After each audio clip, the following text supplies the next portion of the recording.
Today, for our chapter read, we're going to be in 1 Samuel chapter 28 today. Yesterday we did 27, so today we're going to start chapter 28. I'm going to turn this around here just a little bit here. Get more of a view in here. And anyway, we're going to start in 28 today. Now it happened in those days that the Philistines gathered their armies together for war to fight with Israel. And Achish said to David, "You assuredly, I know that you will go out with me to battle, you and your men." So David said to Achish, "Surely you know what your servant can do." And Achish said to David, "Therefore I will make you one of my chief guardians forever." Now Samuel had died, and all of Israel had lamented for him and buried him in Ramah in his own city. And Saul had put to the mediums and the spiritists out of the land. Then the Philistines gathered together and came and encamped at Shunem. So Saul gathered all Israel together, and they encamped at Gilboa. And Saul saw the army of the Philistines. He was afraid, and his heart trembled greatly.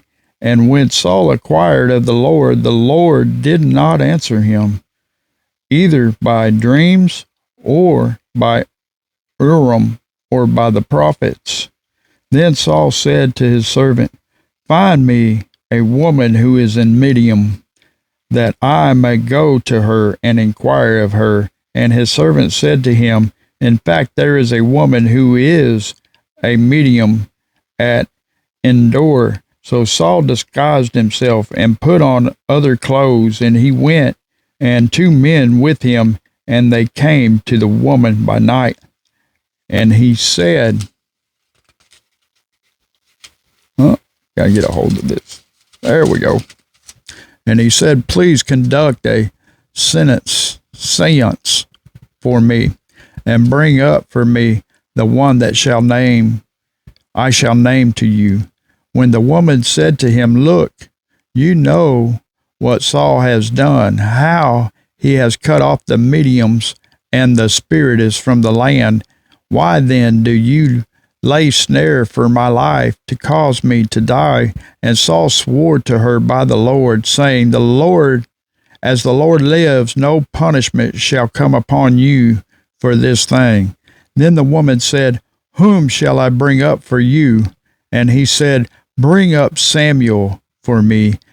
When the woman saw Samuel, she cried out with a loud voice. And the woman spoke to Saul, saying, "Why have you deceived me? For you are Saul."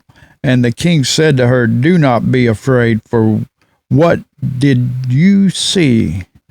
And the woman said to Saul, "I saw a spirit ascending out of the earth." So he said to her, "What is his form?" And she said, "An old man is coming up, and he is covered with a mantle." And Saul perceived that it was Samuel, and he stopped with his face to the ground and bowed down. Now Samuel said to Saul, "Why have you disturbed me by bringing me up?"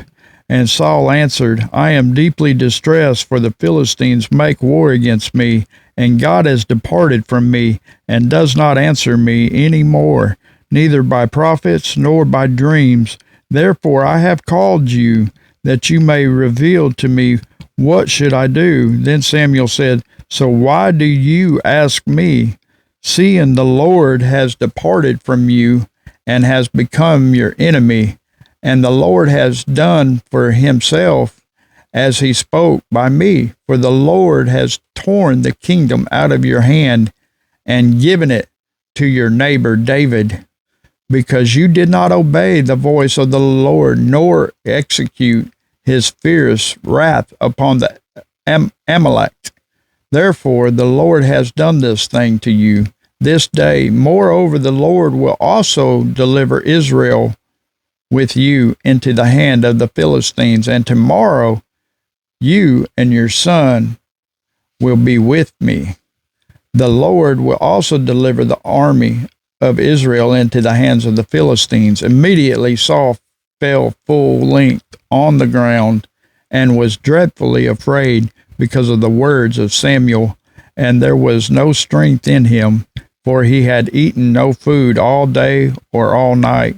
And the woman came to Saul and saw that he was severely troubled, and said to him, Look, your maidservant has obeyed your voice, and I have put my life in my hands and heeded the words which you spoke to me. Now therefore please heed also the voice of your maidservant, and let me set a piece of bread before you, and eat, that you may have strength when you go on your way. But he refused and said, I will not eat. So his servants together with the woman urged him, and he heeded their voice. Then he arose from the ground and sat on the bed. Now the woman had a fattened calf in the house, and she hasted to kill it. And she took flour and kneaded it and baked unleavened bread from it. So she brought it before Saul and his servants, and they ate, and they arose and went away that night. Amen.